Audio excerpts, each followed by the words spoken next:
Hello friends, greetings from RFATUTORS. I'm here today to discuss the pregnancy and breast cancer, the Green Top Guideline number 12, published in April 2011.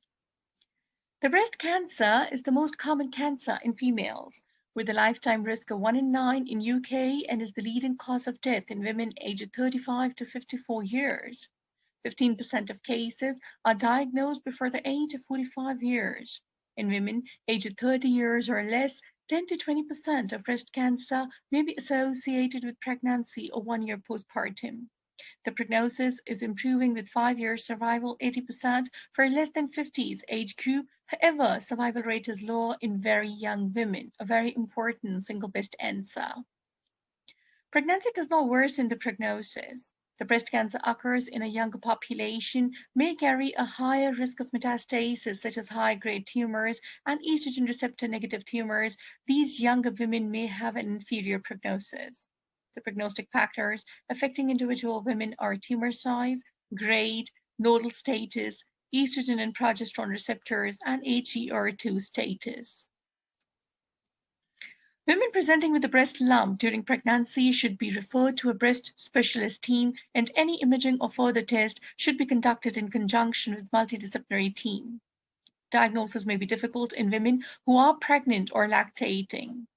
Ultrasound is used first to assess a discrete lump, but if cancer is confirmed, mammography is necessary to assess the extent of disease and contralateral breast.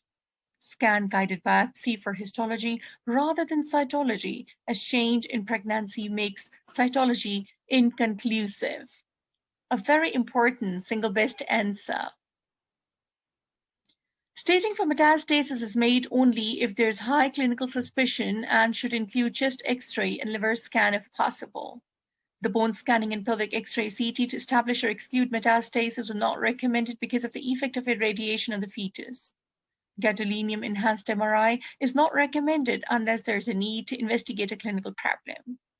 Tumor markers such as CA15-3, CEA, and CA125 not used in early stages and may be misleading in pregnancy. The decision to continue the pregnancy should be based on discussion of the cancer prognosis, treatment, and future fertility with the woman and her partner and multidisciplinary team. Surgical treatment includes locoregional clearance, can be undertaken in all trimester. Breast conserving surgery or mastectomy can be considered based on tumor characteristics and breast size. Reconstruction should be delayed to avoid prolonged anesthesia and to allow symmetrization of the breast. Sentinel node biopsy is indicated in women who have a negative result from a preoperative axillary ultrasound and needle biopsy. If the axilla is positive, axillary clearance is indicated. Radiotherapy is contraindicated till delivery unless it is life-saving or preserve the function. With fetal shielding or, depending on the gestational age, early delivery should be discussed. Systemic chemotherapy is contraindicated in the first trimester because of a high rate of fetal abnormality, but it can be given in the second trimester. Anthracycline regimens are safe. There are fewer data on taxanes, which should be reserved for high-risk, node-positive, or metastatic disease. Standard antiemetics include 5-HT3 serotonin antagonist and dexamethasone should be used. There is no evidence for increased rate of second trimester miscarriage or fetal growth restriction. A decision may be made to offer neoadjuvant chemotherapy before surgery to allow tumor downstaging and to facilitate surgery. Tamoxifen and trastuzumab, they are contraindicated in pregnancy because of the adverse fetal outcome. Timing of the birth should be after discussion with the women and the multidisciplinary team. Birth should be more than 2 to 3 weeks after the last chemotherapy session to allow maternal bone marrow recovery and to minimize problem with neutropenia.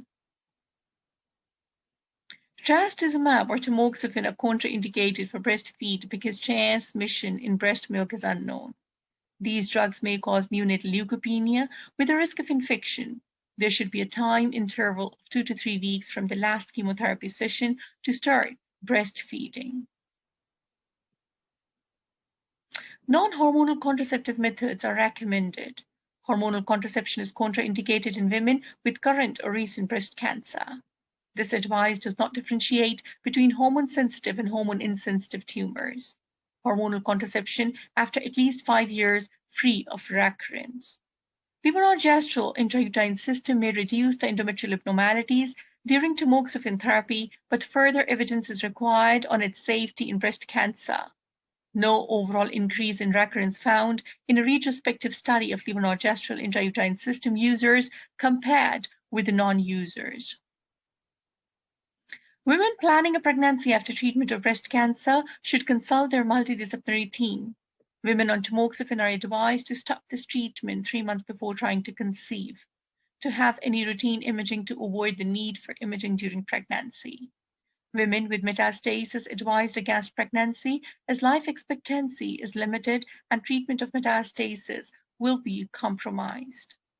Women can be reassured that long-term survival after breast cancer is not adversely affected by pregnancy.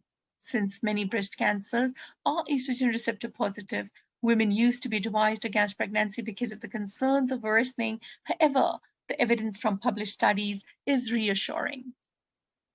Advice on the interval before pregnancy should be individualized based on treatment and prognosis over time. Most women should wait at least 2 years after treatment, during which cancer recurrence is highest. Women with estrogen receptor positive advised that the recommended tamoxifen treatment is for 5 years. This is of great importance to the women desiring pregnancy to weigh up the benefit of postponing conception against the risk of infertility as a result of delay. After the completion of treatment for breast cancer, friends, the majority of pregnancies proceed to the live birth. There may be an increased miscarriage rate, however, no increase in the congenital malformation or stillbirth among the offsprings. The pregnancy and the breast cancer should be joined, supervised by multidisciplinary team. Echocardiography during pregnancy for women at risk to detect cardiomyopathy. Women reassured to breastfeed from the unaffected breast. Radiotherapy causes fibrosis, making lactation unlikely. No evidence of previous chemotherapy affecting breastfeeding. Women wish to breastfeed should be encouraged. The chemotherapy-induced gonadotropicity may occur. It depends on the agents used and the dose and the women's age. Alkylating agents like CMF regimen, they are having higher incidence of amenorrhea than anthracycline regimens. The neotaxanes appear to be less gonadotoxic. The adjuvant hormonal therapy do not take in themselves cause long-term effects on the fertility. Tamoxifen often causes menstrual irregularity and increased risk of endometrial pathology as well. The gonadotropin-releasing hormone analogs cause amenorrhea and profound estrogen deficiency, but this effect is entirely reversible.